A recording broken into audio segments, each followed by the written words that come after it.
নমস্কার সুধী সুপ্রিয় সম্মানীয় দর্শক, নতুন বছর আসতে না আসতে 2026-এ পা দেওয়ার সঙ্গে সঙ্গে লক্ষ্মীর ভান্ডার প্রকল্প নিয়ে একটা বিরাট বড়সড় আপডেট আমাদের সামনে চলে এসেছে। হ্যাঁ বন্ধুরা, ঠিক শুনেছেন, লক্ষ্মীর ভান্ডার ডিপার্টমেন্ট থেকে আপনাদের জন্য বিরাট বড় একটা বিজ্ঞপ্তি সরাসরি একটা অফিসিয়াল প্রতিবেদনের মাধ্যমে কিন্তু প্রকাশিত হয়েছে, যা আপনাদের জানা অত্যন্ত জরুরি। এছাড়া লক্ষ্মীর ভান্ডারের টাকা আপনারা যে ব্যাংকে নিচ্ছেন, অর্থাৎ যে ব্যাংকে আপনাদের টাকা ঢুকছে সেই ব্যাংক বন্ধ হয়ে যাওয়ার সম্ভাবনা আছে। নতুন বছর আসার সঙ্গে সঙ্গে তিনটে এমন ব্যাংক আছে যে ব্যাংক কিন্তু খুব জলদি বন্ধ হতে চলেছে, আর এই ব্যাংক বন্ধ হলে কিন্তু ভাতার টাকাও আপনাদের অ্যাকাউন্টে সরাসরি ঢুকবে না, পুরোপুরিভাবে কিন্তু আটকে যেতে চলেছে। তো আজকের এই ভিডিওটি আপনাদের জন্য খুবই গুরুত্বপূর্ণ। ভিডিওটি একদম শেষ পর্যন্ত দেখুন।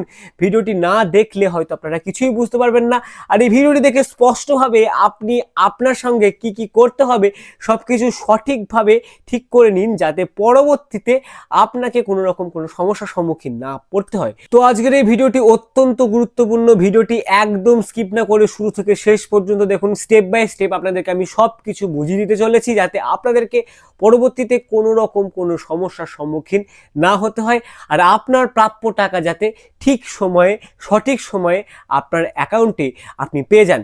এই ভিডিওটি শুরু করার আগে আপনি পশ্চিমবঙ্গের কোন জেলা থেকে আমার এই ভিডিওটি দেখছেন অবশ্যই কমেন্ট সেকশনে জানাবেন। সেক্ষেত্রে লক্ষ্মীর ভান্ডার ঢোকার জানুয়ারির ফাইনাল তারিখে আপনার অ্যাকাউন্টে টাকা কবে ঢুকতে চলেছে সেটি সরাসরি কমেন্ট সেকশনে রিপ্লাইয়ের মাধ্যমে আপনাকে জানিয়ে দেবো। তো আমরা আর বিলম্ব না করে সরাসরি একটি প্রতিবেদনের পৃষ্ঠার মারফত আমি পুরো বিষয়টা আপনাদেরকে স্পষ্ট করে বুঝিয়ে দিতে চলেছি, তাই ভিডিওটি স্কিপ না করে শুরু থেকে শেষ পর্যন্ত দেখুন। বারবার আপনাদেরকে অনুরোধ করছি।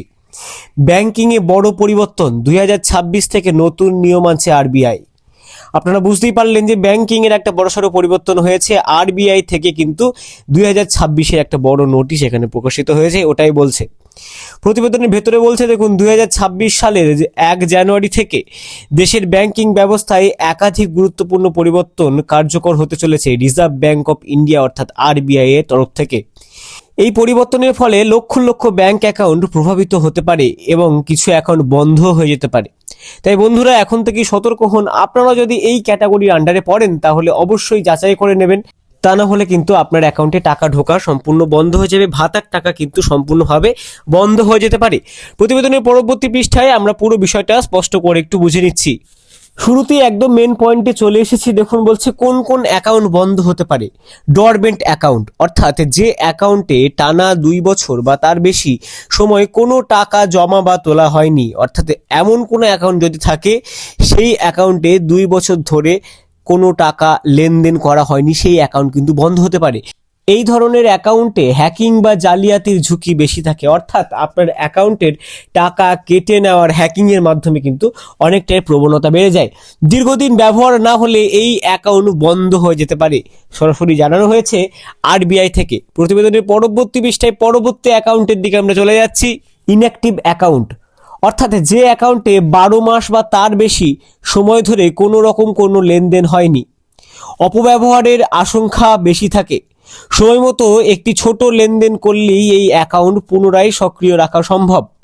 পুনরায় সক্রিয় না করলে অ্যাকাউন্ট বন্ধ হয়ে যাওয়ার সম্ভাবনা সরাসরি আরবিআই থেকে। অর্থাৎ আপনার অ্যাকাউন্টে যদি আপনি 12 মাস এবং তার বেশি কোনো রকম কোনো লেনদেন না করে থাকেন, তাহলে অবশ্যই সেই অ্যাকাউন্ট থেকে একটা ছোট মিনিমাম লেনদেন করুন। সেক্ষেত্রে আপনার অ্যাকাউন্টটি পুনরায় সক্রিয় হয়ে যাবে এবং আপনার অ্যাকাউন্টটি নিরাপদ থাকবে পরবর্তীতে টাকা ঢোকার জন্য। পরবর্তী পয়েন্ট দেখুন, জিরো ব্যালেন্স অ্যাকাউন্ট। দীর্ঘ সময় ধরে শূন্য ব্যালেন্সে যদি আপনার অ্যাকাউন্টটি রান করে, অর্থাৎ যদি আপনার অ্যাকাউন্টে কোনো রকম কোনো টাকা পয়সা না থাকে, অপব্যবহারের বোধ ও আর্থিক ঝুঁকি কমাতে আরবিআই কঠোর এই উদ্যোগ নিয়েছে।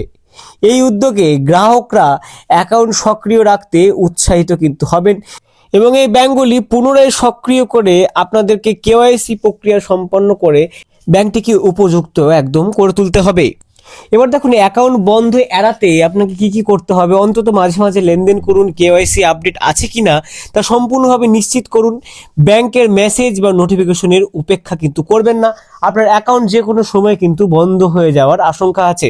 পরবর্তী পয়েন্ট, অর্থাৎ লক্ষ্মীর ভান্ডার প্রকল্পের টাকা সরাসরি ব্যাংকের অ্যাকাউন্টে পাঠানো হয়। তাই আগের মতো যদি আপনার ব্যাংকের অ্যাকাউন্টে দীর্ঘদিন লেনদেন না থাকে, অ্যাকাউন্ট ডরমান্ট বা ইনঅ্যাক্টিভ হয়ে থাকে, জিরো ব্যালেন্স অবস্থায় পড়ে যায়, কেওয়াইসি আপডেট না থাকে কিংবা আধার ব্যাংক লিঙ্ক ঠিক না থাকে, তাহলে টাকা পাওয়ার ক্ষেত্রে সমস্যা হতে পারে বা টাকা আটকে যেতে পারে। এই কারণেই গভর্নমেন্ট অফ ওয়েস্ট বেঙ্গলের তরফে উপভোক্তাদের আগে থেকেই সতর্ক করা হচ্ছে যে সময় থাকতে নিজের ব্যাংক অ্যাকাউন্ট ডিটেলস ভালো করে চেক করুন, প্রয়োজনে একটি ছোট লেনদেন করুন, কেওয়াইসি ও আধার লিঙ্ক আপডেট করুন, না হলে লক্ষ্মীর ভান্ডারের টাকা আপনাদের অ্যাকাউন্টে কিন্তু নাও ঢুকতে পারে।